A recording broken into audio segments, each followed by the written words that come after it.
Welcome to Connie Varsity and our guide on how to stay poor. Yes, you heard that right. If you've ever wondered how to ensure you never escape the clutches of financial instability, you're in the right place.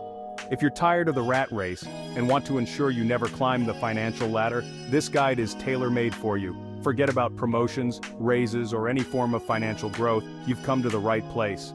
Here, we celebrate the art of staying broke and the joy of living paycheck to paycheck. Because honestly, who needs the burden of financial stability? It's so overrated. Imagine the freedom of not having to worry about investments or savings. Think of all the things you'd have to give up: ramen noodle dinners, those delightful budget meals that bring a sense of nostalgia and simplicity. Using your oven for storage, because who needs to bake when you can use that space for extra pots and pans? And that delightful feeling of panic when you check your bank balance, only to find it lower than you expected. It's like a thrilling roller coaster ride every time. Now, some killjoys might tell you that financial security is important, that it provides peace of mind and allows you to live a comfortable life. They argue that it provides peace of mind and allows you to live a comfortable life, free from the constant stress of financial worries. But those people are clearly missing the point. They don't understand the thrill of living on the edge, the excitement of uncertainty. So, buckle up, Buttercup, because we're about to embark on a journey into the depths of financial despair. Get ready for a wild ride. Let's dive into the top 12 ways to stay poor. Stay tuned, and let's embrace the chaos together. Now let's talk about the cornerstone of financial ruin: sleep. Yes, sleep, that sweet escape from reality, specifically lots and lots of sleep. The kind of sleep that makes you forget you have responsibilities. See those pesky early birds, always chirping about productivity and seizing the day? They're the enemy. They don't understand the beauty of a warm bed. Don't let their chirping fool you. They're just jealous of the extra hours of shut-eye you're racking up. They wish they could be as relaxed as you. The first rule of staying poor is to treat your bed like a luxurious, rent-controlled apartment that you have no intention of ever leaving. Make it your sanctuary. Why bother setting an alarm when you can just let the gentle caress of poverty wake you up naturally, around, say, noon, or maybe even later if you feel like it, or whenever the Price is Right comes on? Because who needs a schedule when you have daytime TV? Plus, think of all the money you'll save on breakfast. No need for that most important meal of the day when you can just sleep through it. So, embrace the snooze button, my friend. Hit it like it's your job. Become one with your mattress. Let it cradle you into the depths of financial despair. Now, let's talk about everyone's favorite pastime: spending money. Yes, you heard that right. The thrill of swiping that card, the rush of carrying those shopping bags. Specifically, spending money you don't have on things you don't need. It's an art form, really, a modern-day adventure. This, my friends, is where the magic happens. The joy of unboxing, the excitement of new purchases, it's all part of the experience. Forget boring old savings accounts and sensible investments. Who needs those when you can have instant gratification? Those are for suckers with ambition. We're here for the thrill, the excitement, the now. We're playing a different game here. A game where the only rule is to spend every penny as soon as humanly possible. No holding back, no second thoughts. Think of it as a high-stakes game of financial hot potato. And you, my friend, are the potato. The goal is to keep the excitement alive. Did you get paid today? Fantastic, that's your cue to hit the shops. New phone? Why not? Treat yourself, you deserve it. Limited edition sneakers that cost more than your rent? Absolutely. It's all about living in the moment. Remember, the goal is to empty your bank account faster than you can say debt consolidation. It's a race against time, and you're in it to win it. Saving money. Ugh, even the word sounds like something a boring person would say. It conjures up images of spreadsheets, financial advisors, and those smug little piggy banks judging your every purchase. Who needs that kind of negativity in their life? Saving money is important, blah blah blah. But here's the thing, saving is hard. It requires discipline, sacrifice, and the ability to resist the siren song of online shopping. So why fight it? Embrace the chaos. Let your bank account be a free-flowing river of expenses, unburdened by the dam of savings. Chapter 4. Pride and Poverty. A Love Story. Now let's talk about pride. Not the good kind of pride, like the pride you feel when you finally manage to fold a fitted sheet. No, we're talking about the kind of pride that prevents you from accepting help, from trying new things, from admitting that you might need to make some changes in your life. See, there's this misconception that poor people are lazy, uneducated, and lack ambition. And while that might be true in some cases, no offense, we're not here to generalize. We're here to celebrate the specific brand of poverty that stems from an unshakable sense of pride.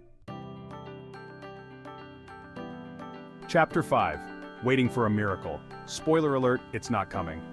Let's be honest, deep down, we're all just waiting for that one lucky break, that golden ticket that will catapult us from rags to riches. We dream of winning the lottery, inheriting a fortune from a long-lost relative, or stumbling upon a briefcase full of cash while walking our pet unicorn. Hey, it could happen. This, my friends, is the essence of Chapter 5, the art of delusion. Why bother getting a job when you're just one lucky scratch-off ticket away from early retirement? Chapter 6. Mastering the Art of the Complaint. Complaining. The unofficial national pastime of the perpetually broke. It's an art form, really, knowing exactly who to blame, when to blame them, and with just the right amount of self-pity to elicit maximum sympathy, and maybe a loan or two. Complaining is like a warm, comforting blanket on a cold, hard cash-strapped night. It allows you to shift the blame, to absolve yourself of any responsibility for your financial woes.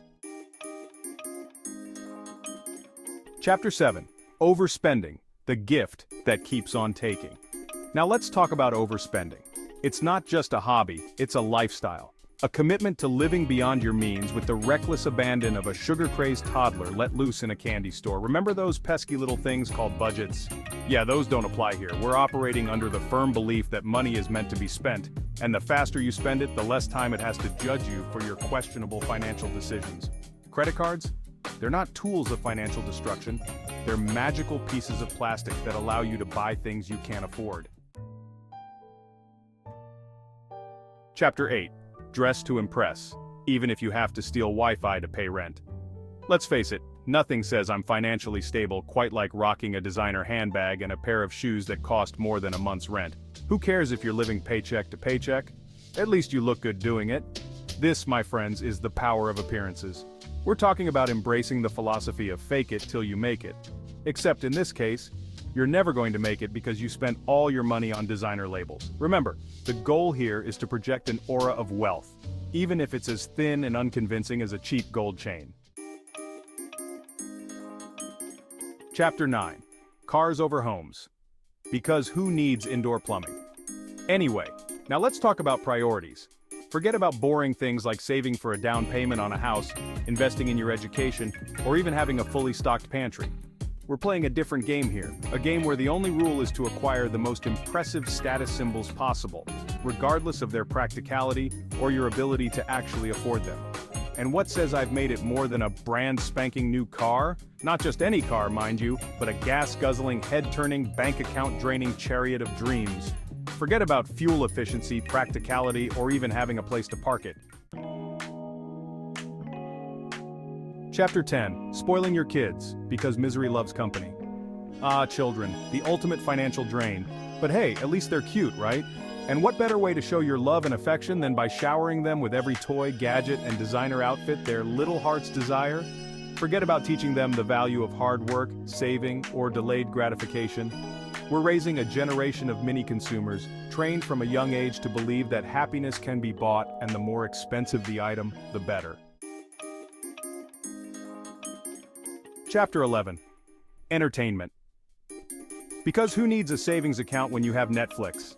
Let's be honest, life is short. Too short to waste on boring things like work, saving money, or contributing to society. We're here to have a good time, and what better way to do that than by immersing ourselves in a world of endless entertainment? Forget about planning for the future, paying your bills on time, or even leaving the house. We've got Netflix, video games, and social media to keep us occupied. Who needs real-life experiences when you can live vicariously through the perfectly curated lives of Instagram influencers? Pass the popcorn. Chapter 12. Vices, your fast track to financial ruin. And finally, we come to the granddaddy of them all, vices. Those little indulgences that make life worth living, or in this case, living in perpetual debt. We're talking about smoking, drinking, gambling, and any other activity that allows you to temporarily escape the crushing reality of your financial situation. Sure, they're bad for your health, your wallet, and probably your social life, but hey, at least they're fun, right?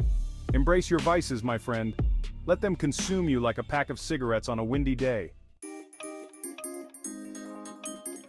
Outro, congratulations, you're officially poor. And there you have it. Follow these 12 steps religiously, and you'll be sure to stay poor. Remember, success is overrated. Why bother when you can just enjoy the simple pleasures of life, like ramen noodles, using your oven for storage, and that delightful feeling of panic when you check your bank balance? We're kidding, of course. Please don't follow any of this advice. Thanks for watching, and don't forget to like, comment, and subscribe for more life-altering advice. But seriously, don't follow any of this advice.